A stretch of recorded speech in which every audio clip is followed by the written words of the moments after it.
Welcome to the Invasive Species Mitigation Fund grant application video.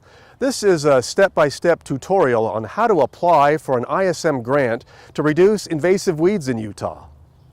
Since the Utah legislature first funded the Invasive Species Mitigation Fund in 2012, approximately $6 million has been spent by the state and another nearly $20 million has been added by local government agencies and organizations to combat specific weed species throughout Utah. As of 2016, 230 projects in all 29 counties have focused on 17 weeds, most of which are at the top of the state's high priority list.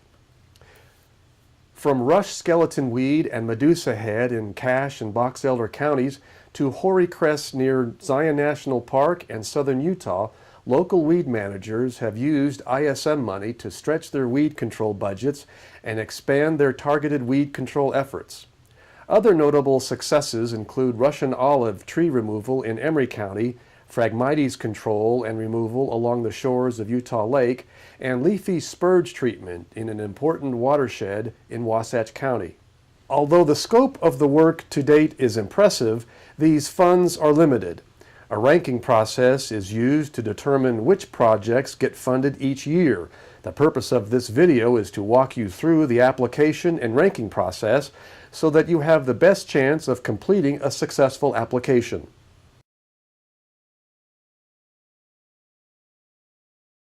Hello, my name is Rich Riding. I'm the Invasive Species Program Manager for the Utah Department of Agriculture and Food.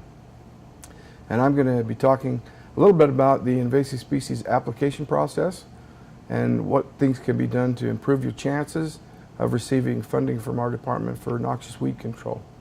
So in order to receive funding from our department, you do need to fill out an application form which we review in a ranking committee to be able to assign the limited funds to the projects that we feel are the best qualified for the state of Utah. So we're going to go through that application form now, try and answer any kind of questions that have come up in the past, and try and give you some heads up on what kind of things you can do to improve your chances of getting funding. So let's go to the application form now, and we'll fill it out section by section. So in the very first section of the form, you're going to find the applicant. This is the information that you need to put in as a project manager so we know who's applying for the funds. I mean, it's self-explanatory, but you do need to fill it out so that we know who to contact and let people know on the funding. Now this section is very, very important. Please take time to fill it out. This is the fiscal agent section. In this section, you're going to say who's going to receive the money. Who are we contracting with for this project? So if you're using an RC&D or some other nonprofit organization to receive the funding, this is where their information goes. This is the people that we will be contracting with.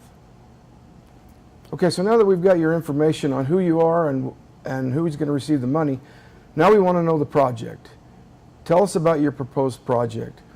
Now, before you even get to this point, we're hoping that you will have planned out your project well enough to know where it is and how it's going to be done. So this is just letting us know the summary of what you're planning on doing. So first of all, we need your project name. Please make that name something that you use all the time, so that it's always the name that we refer to for that project. Project location, let us know where it is, what county it's going to be done in, and give us the GPS coordinates for the center of the project. That's a minimum. We're hoping that you're going to have your project planned out well enough that you'll have GPS points for the whole project, but at least give us a center point for the minimum. The next section says noxious invasive weed targeted. This section is where you're going to tell us what species you're going to go after. This is very important. When we do our ranking, a lot of points go into this. So make sure that your targeted species is well identified here.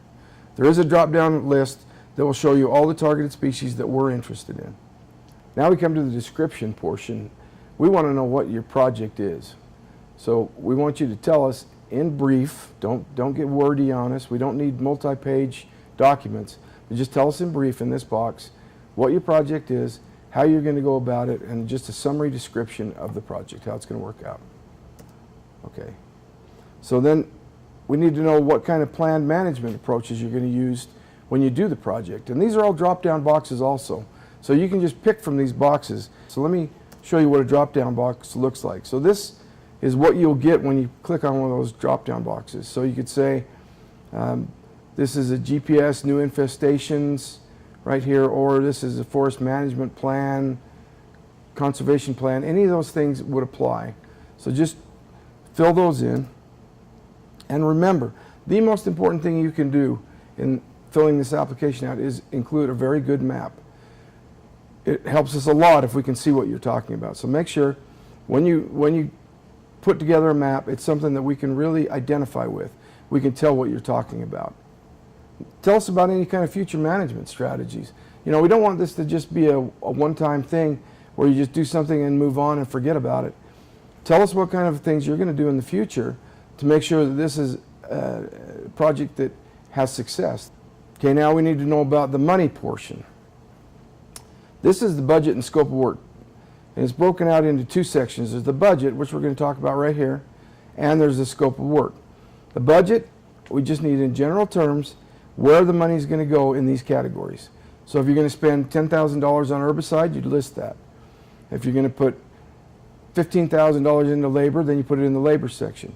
Make sure your totals match, by the way, because we want to make sure that when you get to the bottom of the column, that those totals match.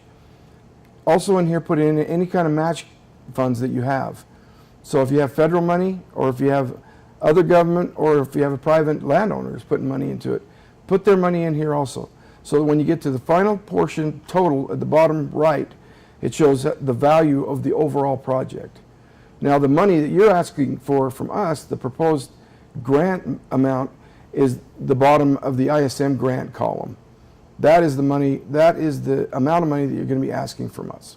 Just below that is the scope of work. Now this is how you're going to get paid. So this is where you want to put in each individual activity. So if you have, let's say treatment number 1 is an herbicide application, then that would include everything to do with that herbicide application. That would include the materials, that would include the labor. If you're hiring a helicopter, anything like that goes into that line item, because that's going to be how you get paid. When you turn in an invoice, you're going to refer to that as item number 1 on your scope of work. So for each item on the work plan below, you must have a separate, fully completed treatment page.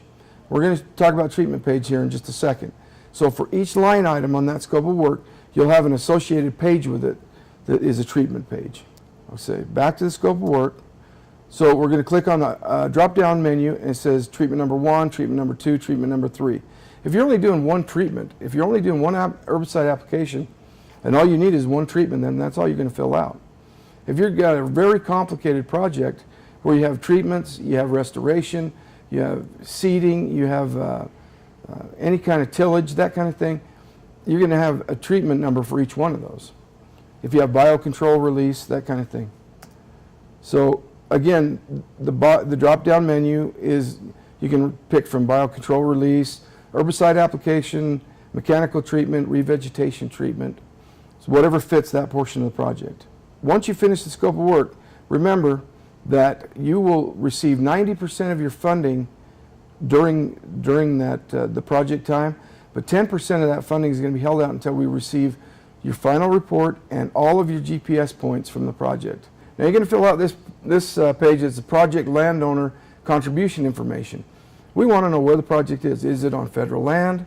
Is it on state land? Is it on private land specifically? So is it on all three? Let us know where the project is located and who the land ownership is. And here also is very important, you're going to put in your cooperators. If we're going to fund a project, we know it's going to be more successful if you have a lot of different cooperators working with you. So right here is where you're going to put in the information on who's working with you.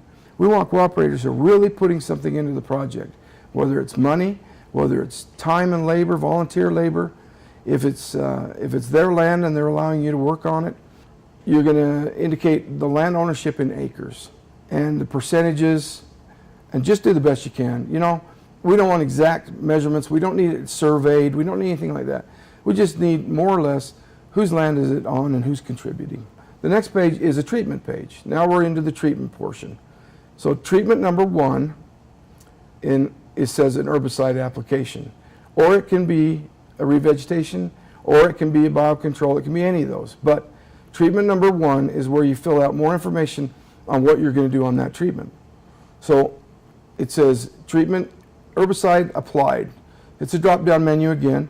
You could pick from different herbicides. I think we've included just about every herbicide we can think of in that drop-down menu. So just list which herbicide you're going to be using. And if you're going to be using an adjuvant or anything like that to help make the treatment more effective, you're going to want to list the adjuvant right here also. And put in whether it's an aerial spray, whether you're using a helicopter, or if you're going to be using four-wheelers, or if you're going to use backpack sprayers. Then we're going to want to know how much you're applying. So just put in whether it's ounces per acre, or if it's quarts per acre, whatever, gallons per acre, whatever you're using for your application. Once we've got all that put in, then we want to know the total number of acres treated. We want to know the date the application is going to be done, and what the label of treatment on GIS data layer. So if you give us a GIS data layer and it's treatment number 1703, we want to know that that's the layer, so we can go to that layer when we receive your data, and we'll know that that's the treatment that you were doing. And then again, we want to know what went on. So here's a brief description of the treatment, and be concise. You don't have to be wordy on this.